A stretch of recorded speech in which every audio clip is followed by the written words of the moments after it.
Eternal Father, I offer you the body and the blood.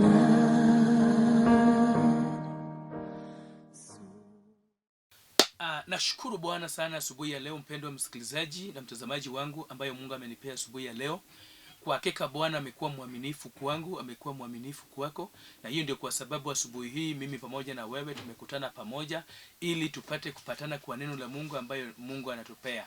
Anayonena na wewe asubuhi ya leo ni Mchungaji Leonard Omondi ambaye amesimamia kanisa la God of Eternity ambaye inapatikana Nairobi hapa kule Dandora Phase 4. Na ni ombi la roho yangu ya kwamba wewe ambayo Mungu amenipea tuandamane pamoja na kuomba kwa neema ya Bwana ya kwamba leo hii wache shughuli yote ambayo uko nayo asubuhi hii ya leo na tuende kwa neno ambayo Bwana anipea, na hii neno ni la baraka, neno ambayo itakuinua, neno ambayo itakusaidia katika eneo kubwa.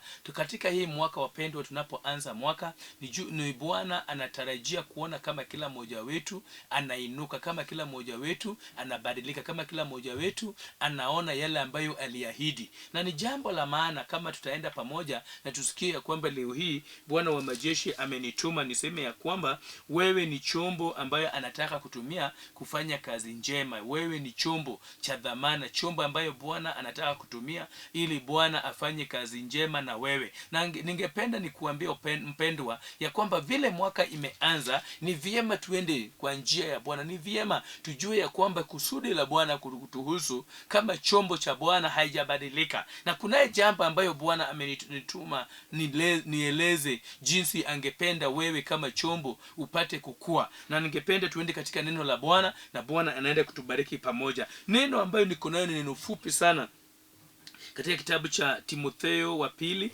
2 kuanzia mstari wa 20 na 21. Hapo tu ndio nitaongea na Bwana anaenda kutubariki pamoja. Naomba tusome andiko la Bwana pamoja na wewe. Kama uko na Biblia yako, enda katika kitabu cha Timotheo wa pili 2:20 na 21. Inasema hivi ya kwamba katika nyumba kubwa kuna mabakuli na vyombo vya kila namna.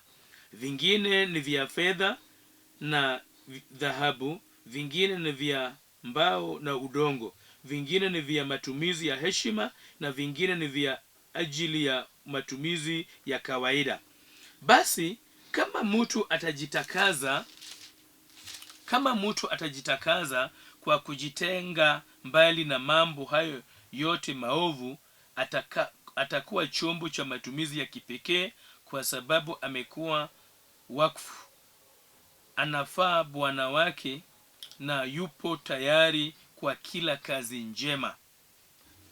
Na wacha tuombe. Baba, katika jina la Yesu Kristo mwana wa Mungu aliye hai, nakushukuru na kuinua kwa sababu wewe ni Bwana.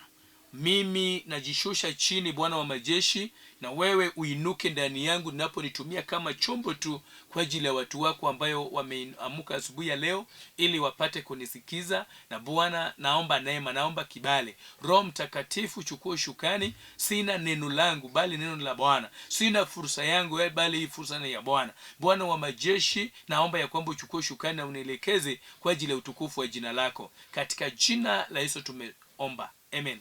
Pendwa msikilizaji na mtazamaji wangu asubuhi ya leo, nashukuru Bwana wa majeshi kwa neema ambayo ametupea pamoja. Na Bwana akona haja. Bwana akona haja na wewe. Bwana akona haja na familia yako. Bwana akona haja na ndoa yako. Bwana akona haja na afya yako. Bwana akona haja, ndiposa ametuma neno lake, na mimi niko hapa kama chombo nihakikishe kwamba hilo neno la Bwana imekufikia jinsi inavyofaa. Asubuhi ya leo Bwana wa majeshi amenituma ya kwamba niseme ya kwamba wewe ni chombo ambayo anahitaji.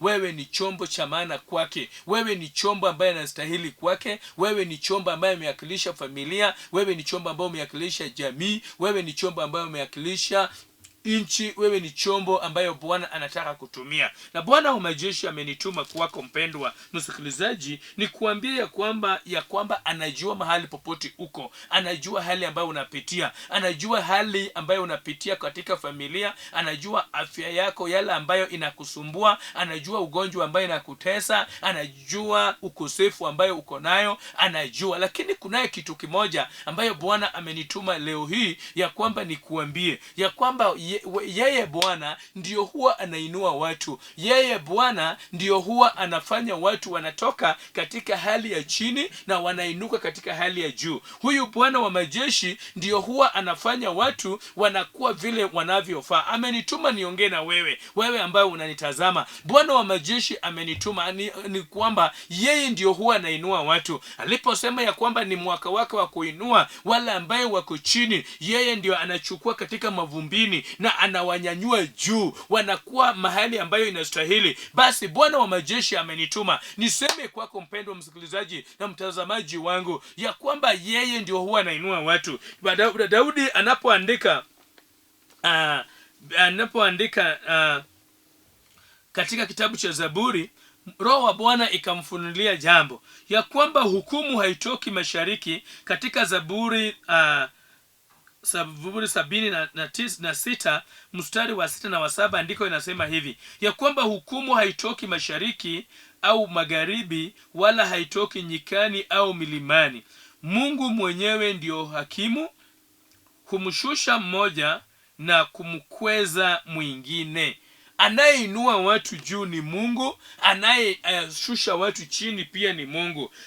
Andiko inasema ya kwamba Daudi, Roho Mtakatifu ikamwelekeza Daudi na akaandika katika kitabu cha Zaburi 76 verse 6 and 7 ya kwamba hakimu yule ambayo anaamua vile watu wanainuliwa, yule ambayo anaamua vile watu wanashukishwa, sio mwingine bali ni Mungu mwenyewe. Na anasema ya kwamba kuinuliwa ama kunyanyuliwa juu haitoki mashariki wala magharibi, haitoki nyikani ama shimoni, haitoki mahali popote, bali Bwana ndiye anainua. Wakati anainua wengine, anashukisha wengine. Ndiposa Bwana anaponituma asubuhi ya leo ya kwamba wapendwa, wewe ni chombo ambayo akona nia ya kuinua. Wewe ni chombo ambayo akona lengo ya kufanya wewe uwe chombo cha dhamana ama usiwe chombo cha dhamana. Yeye ndio anatazama, yeye ndio anapotazama vile ulivyo, anapotazama vile unavyowaza, anapotazama vile unavyotenda, anapotazama anaamua. Yeye ndio hakimu, yeye ndio judge, yeye ndio anaamua wale wanainuliwa na wale wanashukishwa. Na ndiposa Bwana anaponituma neno lake asubuhi ya leo, wapendwa, Bwana akona lengo na maisha yako, akona lengo ya kukuinua, akona nia nzuri na wewe, akona nia nzuri na familia yako, akona nia nzuri na ndoa yako, akona nia sawa na hata na familia na jamii yako na afya yako na wokovu wako na kazi ambayo unafanya. Ndiposa Bwana wa majeshi amenituma mpendwa asubuhi ya leo niongee na wewe ya kwamba niwe chombo ya kufikisha huu ujumbe. Na anasema ya kwamba yale ambayo inajulikana. Paulo anapoandikia Timotheo barua, anaongea na Timotheo mwana wake, anaambia Timotheo ya kwamba katika maisha mwanangu umetembea na uko na hakika ya kwamba katika mahali yako ya utembezi umeingia katika manyumba ndogo na umeingia katika manyumba kubwa. Lakini kila mara jambo ambayo Timotheo unajua ya kwamba kila nyumba utakapoingia, jambo ambayo iko katika kila nyumba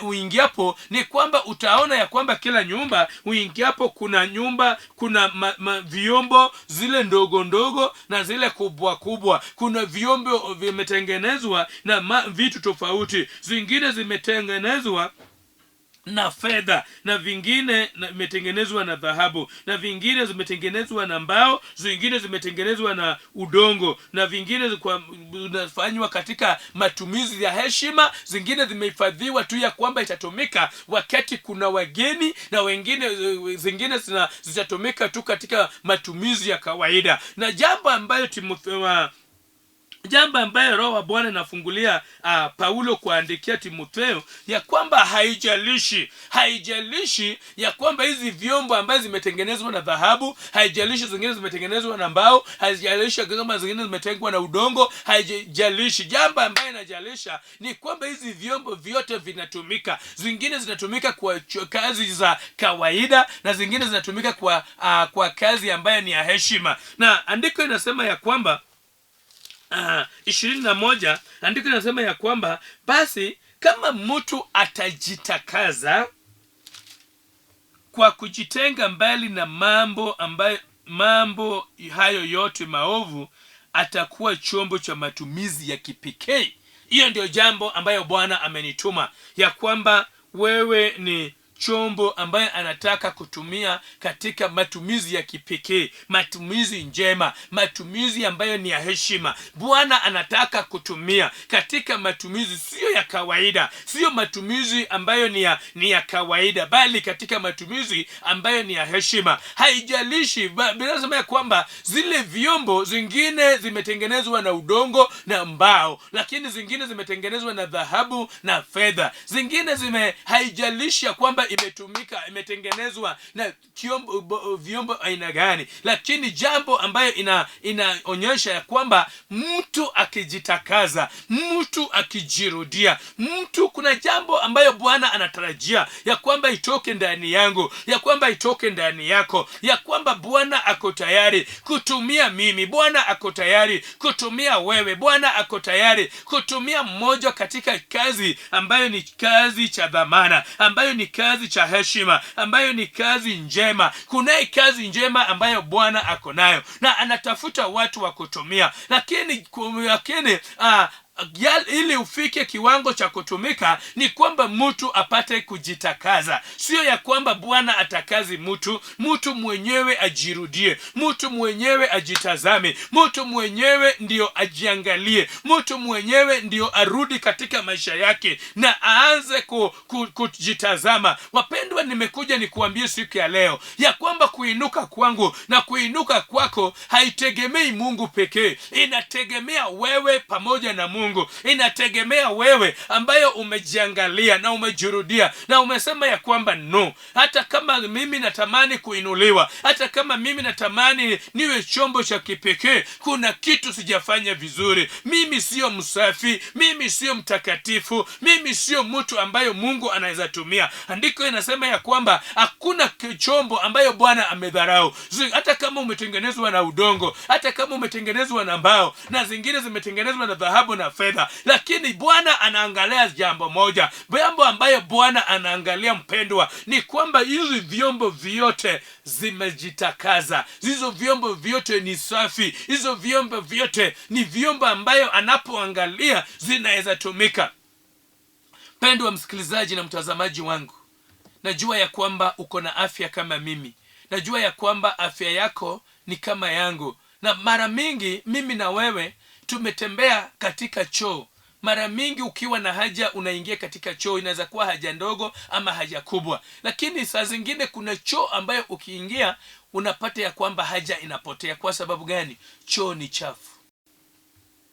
Wengine wetu tumetembea katika manyumba ya watu tofauti tofauti, watu ambayo ni wa heshima na wengine ni maisha ya kawaida, lakini unapoingia mahala pale, mara mingi umepata nafasi ya kupewa nafasi ya kukula ama ya kukunywa maji katika hizo manyumba, lakini jambo ambayo imefanya tumekunywa maji ama tumekunywa maji kama roho yetu haiko safi ni kwamba umepewa maji ama umepewa chai ama umepewa kinywaji yoyote ama chakula yoyote umepewa, lakini ya chombo ambayo imetumika sio safi, ni chafu. Mara mingi ukinapopewa chakula katika chombo ambayo ni chafu, ama eneo ambayo ni chafu, ama mahali ambayo ni chafu, wengine wetu tumekataa kukula, wengine tumekula kama roho yetu haijakubali. Tumejilazimisha tu kukula angalau yule ambaye ametukaribisha asione ya kwamba hatujafurahia. Lakini mahali popote ambapo unapata ya kwamba umekaribishwa na mambo ni safi, unapata ya kwamba unakula na uhuru, unakula ukiwa wazi, unakula kama uko sawa. Watu wanapenda usafi, lakini watu vile binadamu anapenda usafi, Mungu anapenda usafi kushinda binadamu. Na jambo ambayo Bwana anatazama, mpendwa msikilizaji, ni kwamba mimi na wewe tuwe wasafi, ya kwamba ili tutumike kuna kiwango cha usafi ambayo lazima tuwe nayo. Moyo wetu lazima iwe imejirudia na imejiangalia, na tumekuwa watu ambaye ni wasafi. Asubuhi ya leo ujumbe ambayo Bwana anipea ni kwamba wewe ni chombo ambayo anataka kutumia, wewe ni chombo ambaye anataka kuinua, wewe ni chombo ambayo anataka atumie katika kazi njema. Lakini anasema kitu kimoja, ya kwamba jambo moja ambayo inafanya chombo initumike ni kwamba hilo chombo inakuwa chombo ambayo imejitakaza, inakuwa chombo ambayo ni safi. Wapendwa, tuko na maisha, tuko na hali ambayo ningependa tujirudie. Asubuhi ya leo Bwana ananielekeza ninapoongea na wewe kwamba asubuhi ya leo ni jambo moja ambayo inaweza fanya mimi na wewe tusitumike na Bwana. Kuna jambo ambayo inaweza fanya mimi na wewe Bwana asitusutumie. Bwana anapenda vile wewe kibinadamu unapenda usafi. Kuna wanaume ambayo wametoroka manyumba zao kwa sababu kitanda ni chafu. Mama hajajali, mama ameleta watoto wamekojolea kitanda, mama hajatengeneza hiyo makojoleo ama harufu ya nyumba haiko sawa, imefanya wanaume wametoroka nyumba. Wapendwa, kama binadamu anaweza toroka, hata Mungu akona uwezo. Mungu mwetu hajapenda uchafu. Ndiposa Bwana anasema asubuhi ya leo ya kwamba mimi na wewe tujirudie. Anataka kututumia, anataka kutuinua, anasema ya kwamba kitu moja ambaye inaweza fanya chombo itumike, hata kama iko na dhahabu lakini iko na dhahabu lakini iko na harufu mbaya, ni chafu, na dhahabu lakini dhahabu ni chafu, hata kama ni ya udongo lakini ni safi, Mungu anatumia na anainua hata kama nini. Ndiposa wapendwa, Mungu atusaidie tujirudie. Mimi na wewe Bwana anataka tujirudie. Bwana anasema ya kwamba chombo ikijitakaza, hiyo ndio neno ambayo Bwana amenituma, ya kwamba chombo ikijitakaza, sio chombo ikitakazwa na Bwana, no, chombo ikijitakaza itatumika katika kazi ya kipekee. Chombo ikijitakaza, chombo ikijirudia na ijitazame na iseme ya kwamba yenyewe mimi sio msafi. Hii hasira yangu, hii hasira ambayo niko nayo ni hasira ambayo nilipata kwa wazazi. Babu yangu ama mama yangu alikuwa mtu wa hasira sana. Hii hasira ndio ilifanya mama yangu haikiendelea vizuri. Hii hasira ndio inafanya hata mimi naona the same problem, shida ile ilikuwa na babu ikakuwa na mama, hata hiyo shida imenikujia. Lakini wapendwa, asubuhi ya leo tunaongea kuhusu Yesu ambayo ni kijito cha utakazo. Yesu ndio kijito cha utakazo, ambayo mtu ambaye anataka kutembea na Yesu, jambo ambayo anaangalia ni kwamba huyo mtu ajitakaze, jambo ambayo inapendeza Bwana. Wakati mimi nimejirudia, na nimesema vizuri ya kwamba wapendwa, maisha yangu ya hasira imeniumiza, imenitenganisha na watu. Sijaendelea vizuri kwa sababu ya hasira, sijaendelea vizuri kwa sababu ya uchungu, sijaendelea vizuri kwa sababu ya kushika maneno ya watu, sijaendelea vizuri. Bwana anasema ya kwamba chombo ikijitakaza. Wapendwa, vile wewe huwezi kunywa uji ama chai ama chakula chochote kwa chombo ambayo ni safi, hata Mungu hawezi kuinua wewe juu unapokuwa na hizo vitu na hizo hasira. Mungu hawezi kupigania, Mungu hawezi kushika mikono, Mungu hawezi kukuonyesha mbele ya watu. Utamwaibisha na tabia yako ya hasira, tabia yako ya usherati, tabia yako ya uchafu, itafanya Mungu hawezi kukufanya nini? Kukutumia. Ndiposa Bwana amenituma niwe chombo, ya kwamba mtu akijitakaza, mtu akijirudia, na aambie Bwana awachilie nguvu, aambie Bwana awachilie neema, aambie Bwana awachilie kibali cha kujitakaza, cha kutambua. Wapendwa, Bwana wetu ni mwaminifu. Anasema ya kwamba mtu mwenyewe akijitakaza atakuwa chombo cha kutumika kwa kazi njema, atakuwa chombo cha kutumika kwa kazi inayofaa, atakuwa chombo cha kutumika. Bwana mwenyewe anasema katika kitabu cha Zaburi, mahali tumesoma wapendwa, ya kwamba yeye mwenyewe kuinuka kwetu haitoki magharibi wala mashariki wala kuzini wala katika milimani wala katika mahali popote, inatoka kwa Jehova mwenyewe. Yeye ndio wakati anashukisha wengine, anainua wengine. Wakati verse 3 katika kitabu cha Esther kwanza, wakati verse 3 alikuwa na roho ya kiburi, wakati verse 3 alikataa kupatikana mbele ya Bwana. Bwana yake alikuwa anataka kumuinua, kumuonyesha watu ya kwamba huyu ndio mke ambaye anapendezwa naye, lakini alikataa kuenda mbele ya bwana yake, alikataa. Andiko inasema ya kwamba verse 3 ya kwamba mfalme akashukisha verse 3 na akainua Esther. Wapendwa, nimekuja nikuambie nini asubuhi ya leo? Ya kwamba yeyote ambaye ananyenyekea, yeyote ambaye anarudi chini na kusikia sauti ya Bwana, Bwana ndio mwenyewe ndiye anainua juu. Andiko inasema katika kitabu cha Peter wa kwanza 5:6, andiko inasema ya kwamba wakati mtu amenyenyekea, ya kwamba yeye Mungu ndio anainua watu ambayo wamenyenyekea, hata kama wamepitia mateso, hata kama wamepitia uchungu, lakini baada ya hizo mateso, Mungu mwenyewe ndio anainua na anashukisha chini mtu yeyote ambayo ni ya kiburi, mtu yeyote ambayo amekataa kujitakaza. Wapendwa, asubuhi ya leo Bwana anataka chombo cha kutumika kwa kazi mzuri. Naomba ya kwamba uwe moja, naomba ya kwamba Mungu akupee neema ya kwamba uwe chombo ambayo Bwana anatafuta chombo cha kutumia, anatafuta chombo cha kuinua, anatafuta chombo cha kuonyesha nayo jamii. Katika nyumba kubwa, unatoka katika nyumba fulani, unatoka katika jamii fulani, hiyo ndio nyumba. Unatoka katika familia fulani, hiyo ndio nyumba. Unatoka katika eneo fulani, hiyo ndio nyumba. Unatoka katika kampuni fulani, hiyo ndio nyumba. Unawakilisha wapendwa kanisa fulani, hiyo ndio nyumba. Andiko Bwana anatupea, anasema ya kwamba mtu akijitakaza, mtu akijirudia, na aseme ya kwamba yenyewe nimekuwa na hasira, hii hasira imenitenganisha na watu wengi, hii hasira imefanya watu, nimekosea watu wengi, hii tabia yangu. Bila mtu anajijua. Andiko inasema ya kwamba mtu akijitakaza, inamaanisha kwamba mtu anapojirudia, mtu anapojitazama, mtu anaporudi peke yake ndani yake. Wapendwa, mtu anapodeal na ina man, ile mtu wa ndani ambayo huwa inamsukuma, ile mtu wa ndani ambaye ni wa tamaa, mtu anapojirudia na aseme ya kwamba Bwana unisaidie, basi asubuhi ya leo utapata ya kwamba Bwana atakuinua katika kitanda ambayo unagonjeka. Bwana atakuinua katika ugonjwa ambayo ni za hasira. Bwana atakuinua tena. Kwa sababu gani? Umejirudia, umetubu, umejitakaza, umejirudia, ukasema ya kwamba hapana, kuna kitu inatendeka na hii kitu sio vizuri. Wapendwa, Bwana anasema ya kwamba mtu anapojitakaza, na atakuwa chombo cha dhamana, atakuwa msaada, utakuwa watu ambaye unajua suluhisho, utakuwa mtu ambaye Bwana atakutumia hata kufundisha watu wengine, utakuwa mtu ambaye Bwana atakutumia hata ya kuinua jamii nyingine, utakuwa mtu ambaye Bwana atatumia hata kukua funzo kwa wengine. Kwa sababu gani? Umejitakaza. Leo hii Bwana anatafuta mtu wa kuinua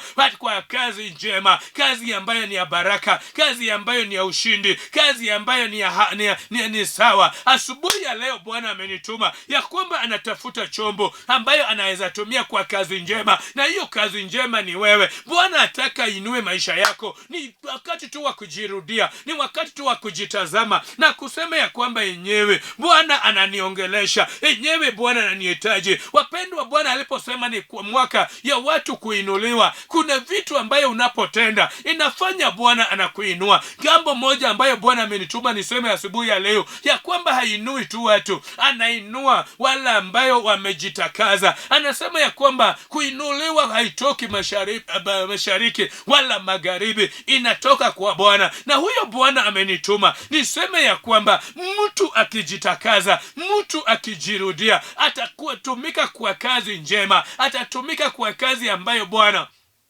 amemwandalia. Wapendwa msikilizaji ambaye unanisikia asubuhi ya leo, Bwana amenituma na ujumbe ya kwamba mtu ajirudie, ya kwamba mtu ajitazame. Kama kuna hasira umekuwa naye, kama kuna vita umekuwa naye, kama kuna umang'aa umekuwa naye, kama kuna ujuaji umekuwa naye, kama kuna kiburi umekuwa naye, mtu ajitazame na ajitakaze. Sio Bwana akutakaze wewe, wewe mwenyewe ujitakaze. Wewe mwenyewe pata tu nafasi yako mahali popote utakapokuwa. Hebu tafuta tu mahali ya kujirudia. Bwana amenituma kama chombo ya kwamba mtu mmoja apate tu nafasi ya kujirudia, na Bwana atamsaidia, Bwana atamuinua, Bwana atamtetea, Bwana atamfanya awe chombo cha kutomeka, chombo cha dhamana mtu anapojirudia. Na aseme ya kwamba yenyewe, ninapoangalia maisha yangu, hii hasira nimekuwa nayo, ninapoangalia maisha yangu, hii kutupa maneno nimekuwa nayo, ninapoangalia maisha yangu, hii tamaa nimekuwa nayo, ninapoangalia maisha yangu, hii kiburi nimekuwa nayo, mimi sio mtu wa kuonywa, mimi sio mtu wa kuelekezwa, mimi sio mtu. Wapendwa, unapojirudia na useme ya kwamba, uongee na wewe, uongee na mtu wako huyo wa ndani, huyo ambayo ni wa hasira, umuongeleshe ya kwamba umenitesa sana. Utakuta ya kwamba Bwana anaingilia kati. Utakuta ya kwamba Bwana atakuinua uwe chombo ambayo anatafuta. Wapendwa, leo hii Bwana anapotazama ulimwengu, anapotazama wale ambayo anaweza watuma, anajiuliza ya kwamba naweza tuma nani? Anaanza kujiuliza ya kwamba ni nani tutakayetuma. Bwana ako na maswali. Unaposoma katika kitabu cha Isaya 6:8, Bwana anajiuliza, nitatuma nani? Bwana anatafuta mtu wa kutuma. Bwana anatafuta mtu wa kuinua. Bwana anatafuta mtu wa kufanya naye kazi. Bwana anatafuta mtu, chombo cha kutuma.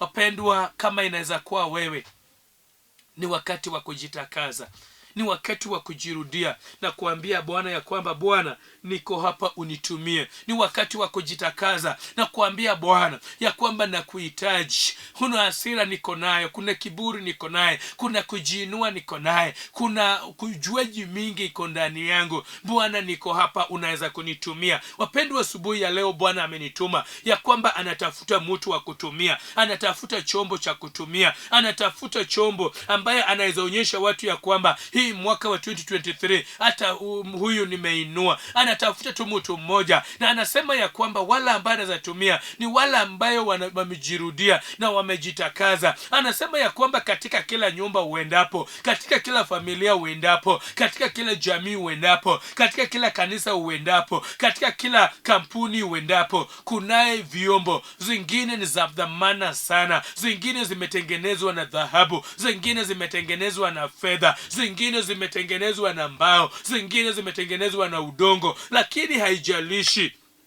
Jambo ambayo Bwana amenituma niseme ya kwamba inajalisha ni kama mtu atajitakaza, kama chombo itajitakaza. Wapendwa, hata wewe mwanao ambaye naongea na wewe, huwezi kunywa katika chombo ambayo ni chafu. Na kama wewe ambaye huwezi kunywa, mara mingi roho yako inachafuka. Mara mingi, mzee wangu, rafiki yangu, umekuwa mtu wa hasira. Unapoletewa chakula katika sahani ama chai katika kikombe chafu, unakasirika. Je, wewe umeangalia roho yako vile ilivyo ndio uone kama Bwana anaweza kutumia katika hii mwaka? Wewe umejiangalia wewe kama chombo mikononi mwa Bwana ambaye Bwana anahitaji kutumia? Na mara mingi huwa najiuliza ya kwamba, mbona Bwana huwa anasema ya kwamba ni mwaka yetu ya kuinuliwa, na tuoni kama tunainuka, hatuoni kama tunaona kama tuko tu vile tulivyokuwa. Jambo ambayo inasumbua Bwana, jambo ambayo inajalisha ni kama utajitakaza. Niposa Bwana anasema ya kwamba anataka kutumia kama chombo, kama sufuria, kama bakuli, kama kikombe. Ebu jisafisha, jisafisha ili Bwana akutumie. Hiyo roho yako, hiyo mawazo yako, hiyo matendo yako, Bwana anataka ujisafishe ndio akutumie.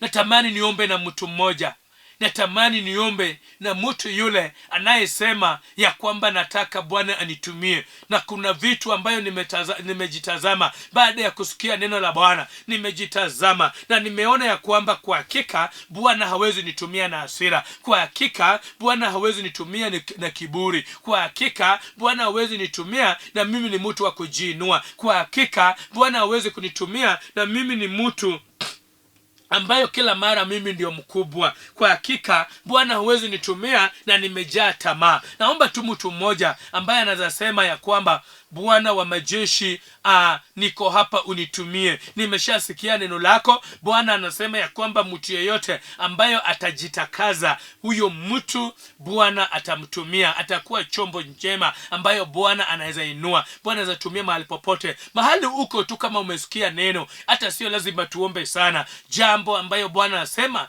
kama mtu atajitakaza, atatumika kwa kazi njema, kazi ya heshima, kazi ambayo itatukuza jina la Bwana. Mahali popote uko, nataka niombe na wewe ambao umesikia hili neno na uko tayari kujitakaza, uko tayari kujirudia, uko tayari kuambia Bwana awachilie nguvu na neema ya kwamba ujitakaze. Piga tu magoti yako chini, shika tu TV yako, inama tu chini ili tuombe pamoja. Mpendwa, wewe ni chombo ambayo Bwana anitafuta na anakutayari kutumia kujisalimisha kwake.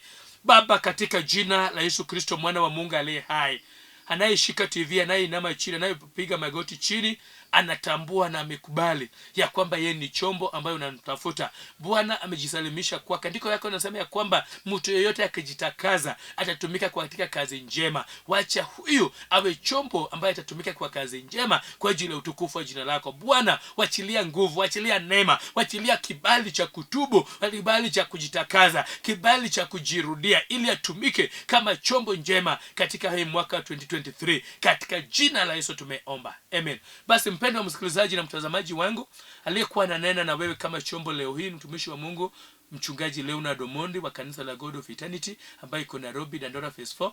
Namba yangu ya simu ni 0722 1157 14, 0722 1157 14, ama 0733 7360 40, 7360 40.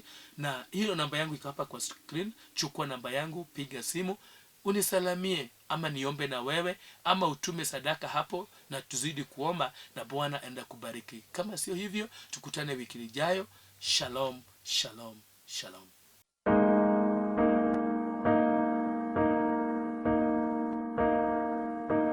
Eternal Father, I offer you the body